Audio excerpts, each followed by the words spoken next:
जहां पर एनकाउंटर के दौरान एक कुख्यात बदमाश संतोष उर्फ राजू मारा गया है। एसएचओ और दारोगा के बुलेट प्रूफ जैकेट पर गोली लगी। पुलिस की जवाबी कार्रवाई में बदमाश के सीने में गोली लगी है। अस्पताल में डॉक्टर्स ने संतोष उर्फ राजू को मृत घोषित कर दिया। शुक्रवार को बदमाशों ने हाईवे पर कॉपर वायर लदा ट्रेलर लूटा था। ट्रेलर ड्राइवर साबरमन मीणा की गोली मारकर हत्या की थी। संतोष उर्फ राजू ने 2 साथियों संग वारदात को अंजाम दिया था। शनिवार को आधे दाम पर कॉपर वायर का सौदा कर रहा था। पुलिस ने संतोष और 4 खरीदार को गिरफ्तार किया। 4 करोड़ कीमत के वायर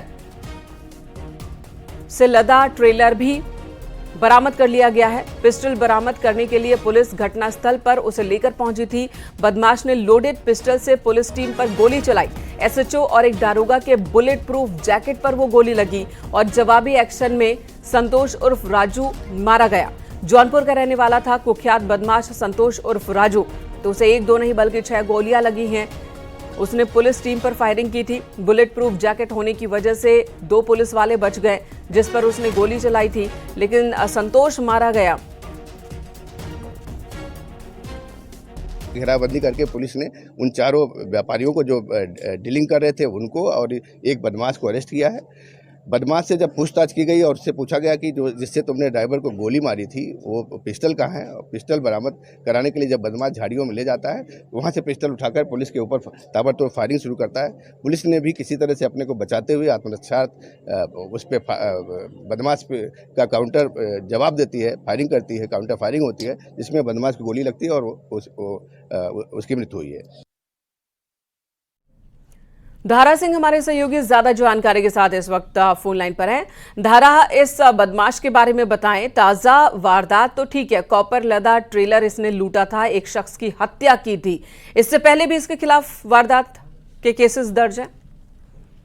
देखिए, संतोष उर्फ राजू ये जौनपुर का रहने वाला है। इसके बारे में बताया जा रहा है कि इसने अपराध की शुरुआत मुंबई से शुरू की थी। इसके खिलाफ मुंबई में कई आपराधिक मामले दर्ज हैं।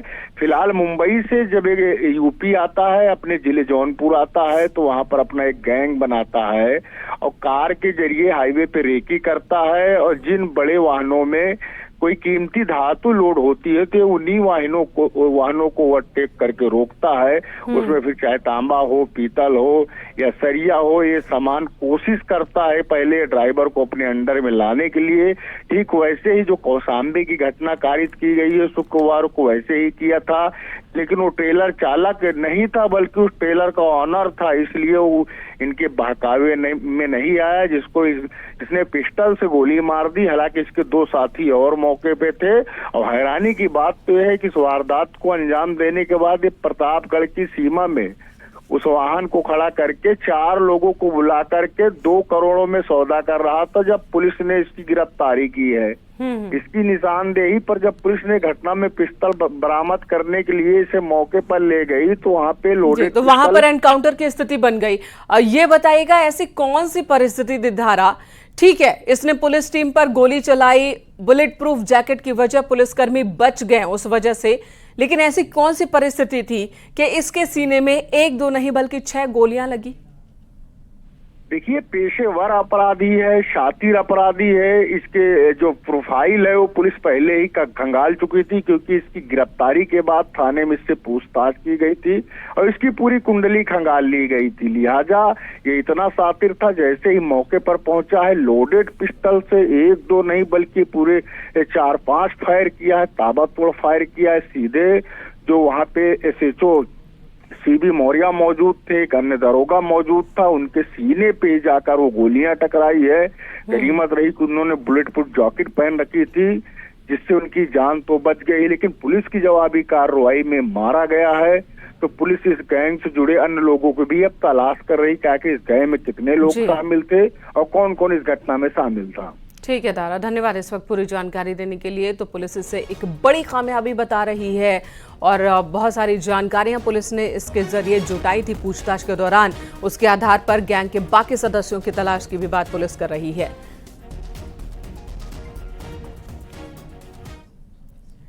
बहराइच में सालार मसूद गाजी की दरगाह पर लगने वाले जेठ मेले पर जो रोक लगाई गई थी, हाईकोर्ट ने उस रोक को बरकरार रखा है। हाईकोर्ट के लखनऊ बेंच ने मेले के आयोजन को लेकर दाखिल जनहित याचिका पर सुनवाई के बाद सरकार के फैसले में हस्तक्षेप से इनकार कर दिया। यानी कि प्रशासन ने जब रोक लगाई थी मेले के आयोजन को लेकर उस रोक को बरकरार रखा। आपको बता दें, आक्रांता महमूद गजनबी का भांजा और उसका खास सिपह सालार मसूद गाजी ने सोमनाथ मंदिर और बहराइच के सूर्य मंदिर को ध्वस्त किया था। सालार मसूद जून 1034 में महाराजा सुहेलदेव राजभर के हाथों मारा गया था। अब योगी सरकार ने इतिहास के इस आक्रांता से जुड़े आयोजनों को रोककर सनातन संस्कृति की रक्षा और गुलामी के प्रतीकों को मिटाने की दिशा में एक कदम उठाया है, ऐसा कहना है हिंदूवादी संगठनों का।